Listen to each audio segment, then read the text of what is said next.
তো এই গরমে আসলে গাছের ভিতরে কিন্তু এক ধরনের গরম ভাব বের হয়। আমি পাশ দিয়ে যাচ্ছি সেটা আমি অনুভব করতেছি। তো রোদ্রে আমি শুধু হাঁটতেছি, তাই আমার অবস্থা খুবই খারাপ ভাই। শুধু হাঁটতেছি, আমি কিছু কোনো কাজ করি নাই। ওহ, আমার কথা বলতে অসুবিধা হচ্ছে, এত গরম। নিচের দিকে যদি আপনাদেরকে দেখাতে পারতাম তাহলে ভালো হতো। অন্য একটা ভিডিওতে ইনশাল্লাহ দেখাবো। আমি অনেক দূর থেকে আসতেছি এবং আমার বাসা বা আমার বাড়ি আর বেশি দূর না। দেখা যাচ্ছে। আসসালামু আলাইকুম রহমতুল্লাহ। মাঠ ভ্রমণে আসছিলাম, তো আমাদের পাশে বর্ডার। আজকাল বর্ডার দিয়ে বাংলাদেশে ইন্ডিয়া থেকে অনেকগুলো মুসলিমকে বের করে দিচ্ছে। তো সবসময় আমাদের এখানে যারা বিডিআর আছে, প্রশাসনিক লোক, তারা পাহারায় আছে, অর্থাৎ প্রত্যেকটা জায়গায় পোস্ট করছে যেখানে মানুষ পাহারা দিচ্ছে। এখানে আমাদের ক্ষেত আছে আর কি, মসজিদ ক্ষেত, যেটা দেখতে আসছিলাম। এখন আপাতত পরিস্থিতি মনে হচ্ছে যে সব কিছু আপাতত ঠান্ডা আছে, মানে নর্মাল আছে সামনে। তারপরও এখন বিডিআররা যত সম্ভব চেষ্টা করতেছে, তারপর সব কিছু নিয়ন্ত্রণ রাখার জন্য পাহারা দেওয়ার প্রয়োজন হয়, পাহারা দিচ্ছে সামনে।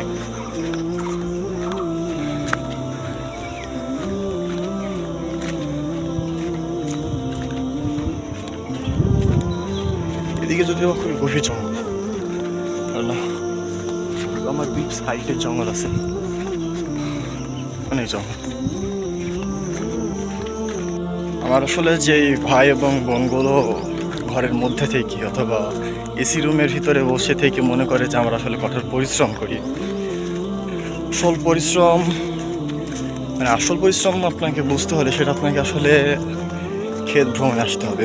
আমাদের মাঠটা অনেক বড় মাঠ যদিও বা, তারপর আমি মোটামুটি পাশ দিয়ে যাচ্ছি মাঠে। তো এখানে আসলে বোঝা যায় আসলে চৈত্র মাসের সময় গরমে মানুষের কাজ করার কথাটা কঠিন হয়ে যায়।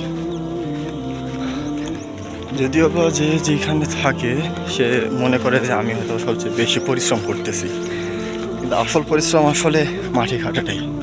কেন আজকে প্রচুর তাপমাত্রা পড়তেছে, এত রোদ্রেও অনেক মানুষ মাঠে কাজ করতেছে বর্তমানে। এই পাশে আমি দেখতেছি যে প্রায় আমাদের মাঠে সচরাচর সকাল থেকে শুরু করে প্রায় একটা পর্যন্ত সচরাচরভাবে মানুষ কাজ করে। কিন্তু যাদের নিজের জমি জায়গা আছে তারা একটু বেশি পরিমাণে কাজ করে, কয়েকজন বিকেল পর্যন্ত কাজ করে। তো এত রোদ্রে আমি শুধু হাঁটতেছি, তাই আমার অবস্থা খুবই খারাপ ভাই। শুধু হাঁটতেছি, আমি কিছু কোনো কাজ করি নাই, আমার হাতে কিচ্ছু নেই। আমি শুধু মোবাইলটা নিয়ে ভিডিও করতে করতে যাচ্ছি, তাই আমার ঘেমে অবস্থা খুবই খারাপ আমার। তো এই গরমে আসলে গাছের ভিতরে কিন্তু এক ধরনের গরম ভাব বের হয়। আমি পাশ দিয়ে যাচ্ছি সেটা আমি অনুভব করতেছি, মনে হচ্ছে আগুন পোহাচ্ছে, এমন একটা ভাব বের হচ্ছে। তো এই গরমের ভিতরে মানুষ যেমন চালা দেওয়া বলেন, সার দেওয়া বলেন, মরিচের গোড়ায় মাটি দেওয়া, এইসব কাজগুলো করতেছে। এই কাজগুলো সবগুলো একটু কঠিন কাজ, খুব পরিশ্রমী কাজ, কেননা মাটি দেওয়া প্রতিনিয়ত রোদরে। আমার কথা বলতে অসুবিধা হচ্ছে, এত গরম। আমাদের মাঠে বর্তমানে মরিচ এবং পাট এই দুইটা আবাদ সবচেয়ে বেশি হচ্ছে। বেশি বলতে প্রায় 50-50 বলা চলে, অন্যান্য আবাদ নেই বললেই চলে। কয়েকজন ঘাস লাগাইছে তাদের গবাদি পশুর জন্য। পাশে এইগুলো সবই ইন্ডিয়া বর্ডার, আর এইদিকে আমাদের বাংলাদেশ।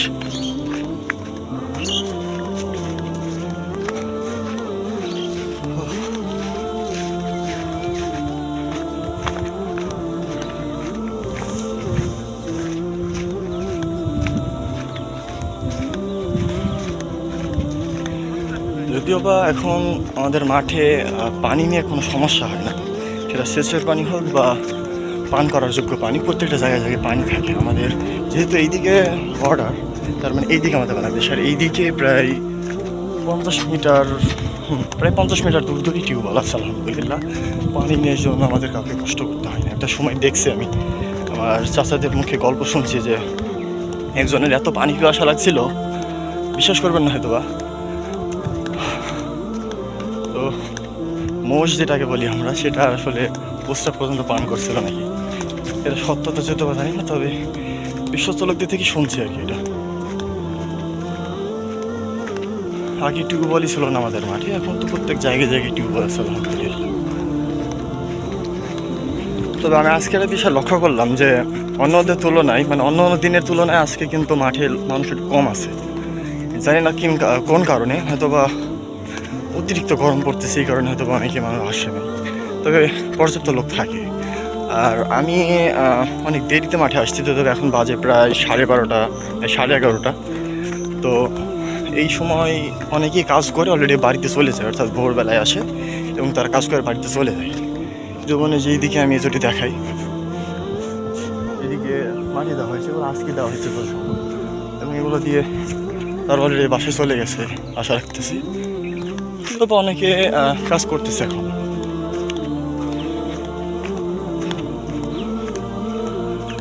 মরিচ পাট এগুলোর পাশাপাশি ধানের আবাদও হচ্ছে এখন।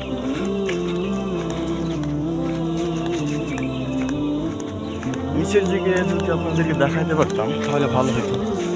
অন্য একটা ভিডিওতে ইনশাল্লাহ দেখাবো। নিচের দিকে পরিবেশটা খুব সুন্দর লাগে আমার কাছে, যেহেতু আমাদের এদিকে ঘোরার মতো কোনো পার্ক স্পেশালি নাই, প্রাকৃতিক পরিবেশ তেমনটা নাই। সেজন্য আমরা মাঝে মাঝে নদীর পাড়গুলোতে ঘুরি, এগুলো ভালোই লাগে। মোটামুটি আপনাদেরকে ইনশাল্লাহ একদিন দেখাবো, তখন বুঝতে পারবেন। আর যারা আমার এই গ্রামের আছেন তারা তো অবশ্যই জানেন যে কত সুন্দর একটা প্রকৃতির একটা পরিবেশ মানে ভিজুয়ালাইজ করা যায় এদিকে।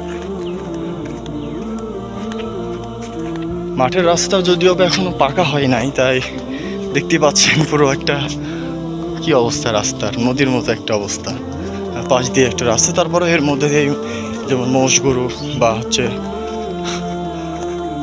বিভিন্ন ধরনের গাড়ি, যেমন পাওয়ার টিলার বলেন বা বিভিন্ন স্টারিং বলে আমরা যেগুলোকে, এগুলো আর কি মালবাহী গাড়ি আর কি, এগুলো যাওয়া আসা করে। তারপরে এইদিকে আগাগোড়ি ইন্ডিয়া একদম পাশাপাশি সবগুলো।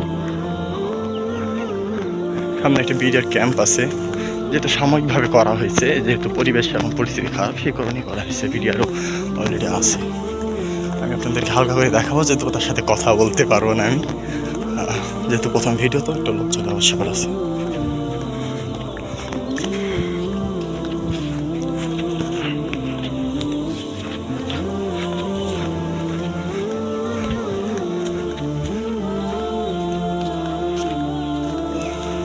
হ্যাঁ আলহামদুলিল্লাহ, এতক্ষণ যা রোদ পড়ছিল এখন খুবই ঠান্ডা একটা আবহাওয়া হচ্ছে, মানে বৃষ্টি হবে, বৃষ্টি হতে পারে।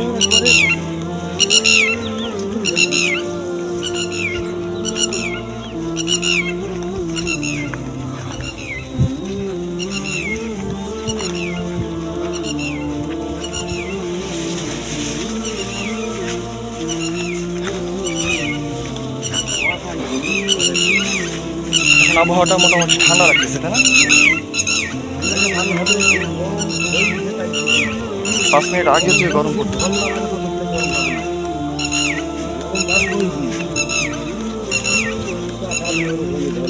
বর্ষাকাল কখন থেকে শুরু হয়?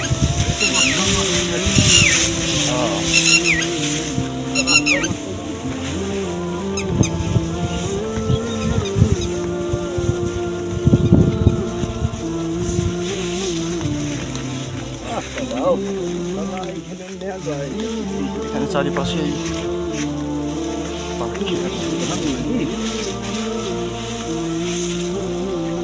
আসসালামু আলাইকুম। এখানে একটা ট্রেন বলি, এটাকে আমরা পানির ট্রেন। এখানে আমি একটু পা ধুয়ে নিচ্ছি,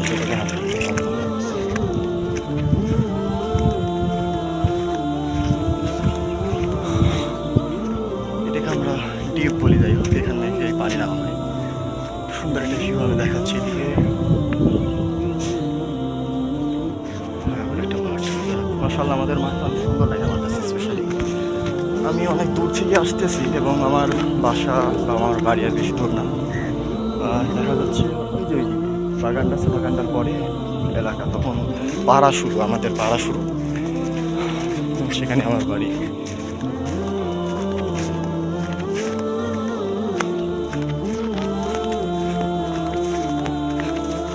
প্রথম ভিডিও হিসেবে আমি অত ভালো কিছু করতে পারি না হয়তো বা, তারপরেও চেষ্টা করছি আপনাকে কিছু একটা বর্ণনা করার। যদিও ভাই সব কিছু ইম্পর্টেন্ট না, কিন্তু তারপর আমার গ্রাম সম্পর্কে আপনাকে একটু তথ্য দেওয়ার চেষ্টা করছি। যদিও বা প্রথম ভিডিও হিসেবে আমি যেটা মনে করি যে এটা যথেষ্ট হয়েছে। নেক্সট টাইম ভিডিও থেকে আপনাদের সারার উপর ডিপেন্ড করবে যে আশা করি কোন টাইপের বা কী ভিডিও কেমন ভিডিও হতে পারছে। আজকে এই কথা।